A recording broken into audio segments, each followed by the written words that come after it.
Okay. Hallucinations, like in that Simpsons episode, Man, this is crazy. I hope I didn't brain my damage. euphoria, and even danger and death are some of the things people may think about when psychedelic drugs are mentioned.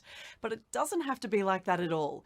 For the past few years, some groups in the medical industry have been pushing for more awareness and acceptance on how these drugs can be used to treat and cure mental illnesses. Joining us to explain is Tania de Jong, co-founder of Mind Medicine Australia. You seem like a wonderful, inspirational person who has committed their life to helping others through the joy of singing. Why have you turned your attention to pushing the case for psychedelic-assisted therapy, and how does it work? Effectively, psychedelic-assisted therapies bypass what's called the default mode network of your brain, which keeps us stuck and defaulting to similar patterns and programs, often from early childhood. And we often have a lot of rigid and stuck thoughts, and especially for people who have mental illness, it may be, I'm not good enough, things aren't going to work out, no one loves me, and so on. And we get these repeating statements that just go round and round in our minds, which is what we call rumination. But they can become very negative. And what happens is, with the ingestion of, say, psilocybin, which is the psychoactive component of magic mushrooms, you actually bypass the default mode network of your brain and you create this massive neurogenesis, increased neural plasticity of the brain and a sense of connection and oneness. And for most people who are suffering with depression or other mental illnesses, there's a sense of disconnection, of separation, of isolation and loneliness. And to actually give people that sense of connection back, connection to self, to others, to the planet, and maybe their work and other things is a really extraordinary gift. I am the daughter and granddaughter of Holocaust survivors. So the reason that I originally started Mind Medicine Australia with my husband is that both of us were carrying trauma.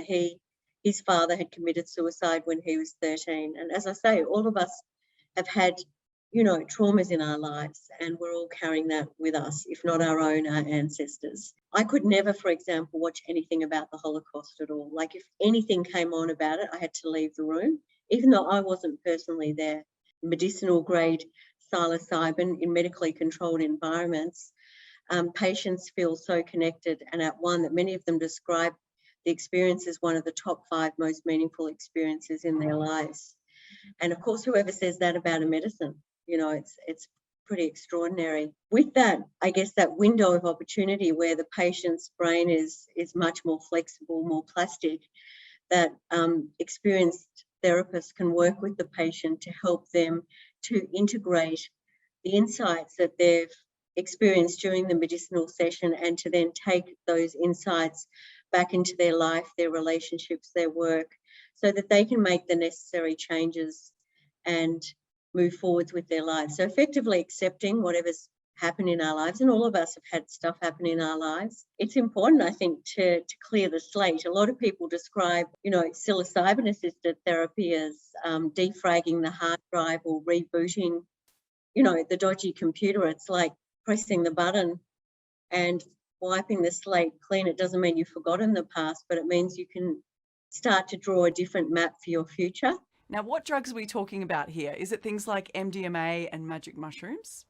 So magic mushrooms themselves in clinical trials are not being given to patients. It's a synthesized form of psilocybin that is given to patients, but it's synthesized to replicate magic mushrooms. But I would say there is a difference. There's something called the entourage effect that you get with the full plant compound that you would get with a magic mushroom that you may not get in the synthesized formula. The synthesized formula is extremely good. And, 60 to 80% of patients in trials of psilocybin over the past few years have gone into complete remission from their depression, which is compared against 30 to 35% remission rates from existing treatments. How far off is this from reaching Australia?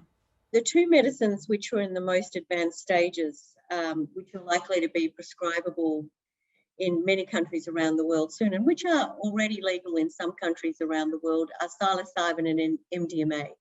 And psilocybin, we've talked a little bit about. MDMA-assisted therapy is the other therapy that is likely to become prescribable in the next 12 to 18 months, but is both psilocybin and MDMA-assisted therapies are already available through special access pathways in Australia and other countries. Unfortunately, due to our federal system, there are barriers in a number of states which prevent doctors from treating these suicidal and very sick patients with these treatments, because the medicines aren't allowed to be brought into those states, because the state governments are not differentiating between recreational and medicinal use of those substances.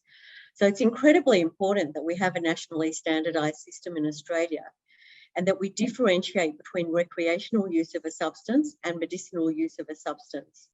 And that's why we're working very strongly with the TGA in Australia at the moment on the rescheduling of the medicines. And the only reason why these medicines were ever scheduled in that schedule was because President Nixon politicised them in 1970. And these medicines, of course, have been used since the beginning of human civilization for healing in Indigenous tribes and communities and societies around the world, and for raising of consciousness. And in the 50s and 60s, these medicines were used on over 50,000 patients in the US, in Australia and other places to heal them from a range of conditions in medically controlled environments. And many psychiatrists who are still alive today, including some in Australia, remember that time very fondly, because it was really the only time in their careers where they were getting a significant number of people well and out of the system and back to leading, meaningful, contributing, happy lives in their communities and families and so on. Sadly, these treatments, which only take 2 to 3 medicinal treatments in combination with a short course of psychotherapy, have been heavily stigmatised for a long time. And our goal at Mind Medicine Australia is to really focus on the science and the data around these treatments, and to educate and really create awareness in the community that there are actually treatments that can get people well, that can prevent significant amount of, suffering and suicide in our community, and that everyone deserves to have access to, no matter where they're based or their financial circumstances. MDMA-assisted therapy, it's primarily used to treat post-traumatic stress disorder and also addictions at the moment, but both of these medicines are being trialled for a whole range of conditions. So they're now being trialled for anorexia and eating disorders, dementia, Alzheimer's, obsessive compulsive disorder, a range of addictions, cluster headaches, strokes, Parkinson's. And we're talking here about pure GMP pharmaceutical grade MDMA. This is not to be confused with ecstasy, which is often available at dance parties and festivals, and which unfortunately is often the capsules that young people get at those parties contain a whole range of substances, often have no MDMA in them at all.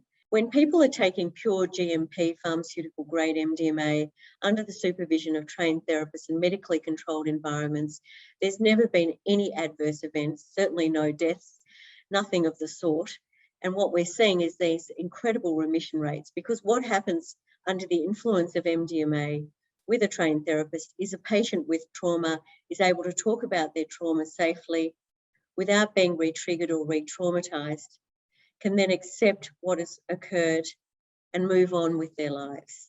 Doesn't mean they forget, but it means that they can not have this constant fight or flight that is caused by the amygdala firing up every time that they're asked to talk about their trauma, or indeed when something reminds them of their trauma. And the more patients that start to ask for these treatments, the more the regulators will need to make them available. So I urge everyone to reach out who's interested and wants to learn more. Plus, our website has a wonderful Learn section, and you can read lots of articles. There's lots of videos on there. We also have over 30 chapters that we've set up around Australia so that people can join their local chapter and learn more about these medicines and treatments for themselves and their family members and their loved ones, and start to really get the knowledge into the community so that we can break down some of the prejudice and stigma that has been attached to these medicines for far too long. And so what actually happened was I originally came to these medicines, and bear in mind that my only drug has ever been singing. So I've never had any drug of any other kind in my life. If anything, I guess I would have called myself anti-drugs. I've never smoked, I don't drink alcohol, and I don't even drink coffee.